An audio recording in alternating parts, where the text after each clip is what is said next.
Could have versus could. We say that could is sometimes the past of can. If that's true, then why can't we use it in the following context? They didn't let us. We could walk.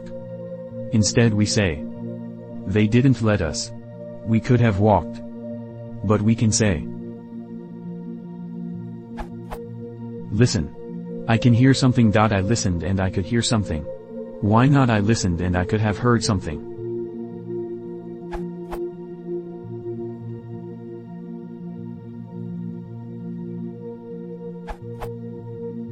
For the top answer to this question, there's a tendency in many languages for words to shift in meaning between probability and desirability, where probability covers what EnglishClub.com define as 0/first per second/third conditional modes, certain/probable/possible/impossible. The core sense of can/could involves capability, which is part of the probability/desirability issue, so along with other modal verbs it has many inconsistencies and idiomatic meanings. Turning to specific examples, they didn't let us. We could walk. Is perfectly valid, given an appropriate context. For example, we tried to borrow wheelchairs from the hospital, but because we were capable of walking they wouldn't let us have them. They didn't let us. We could have walked. Is harder to contextualize sensibly, but it can be done. Maybe we were in a pub where they wouldn't let us smoke indoors, and we were so angry we could have walked out, but we didn't, because we wanted a drink more than a smoke. I listened and I could hear something. Is a fairly straightforward usage, where I could hear emphasizes I was able to hear more than a simple I heard would. I listened and I could have heard something. Is a more complex usage. In this case, could doesn't have the sense of having been capable of hearing. It's being used to indicate a relatively low degree of probability.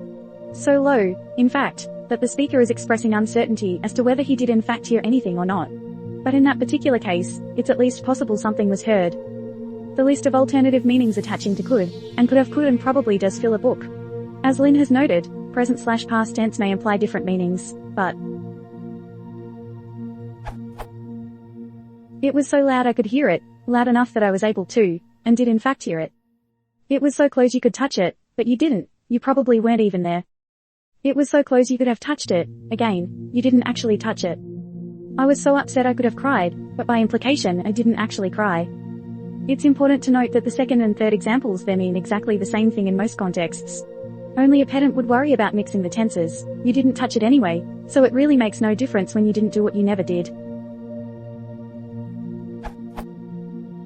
TL, Doctor, present tense could often means you are capable of doing something, and possibly that you have just done, are doing, or are just about to do it. Past tense could have often means you were capable, but didn't, but it may express uncertainty about whether you actually did, or unwillingness to say whether you did or didn't.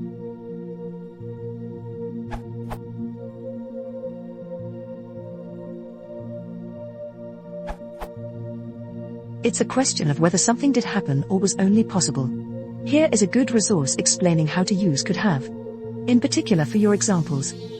We can use could have to talk about something somebody was capable of doing but didn't do. This applies to your example, we could have walked. Whereas could is used more as a simple past tense.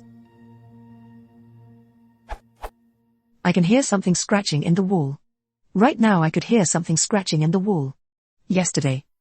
There is also another use of could for capability in the present tense. The bus broke down, but we could walk instead.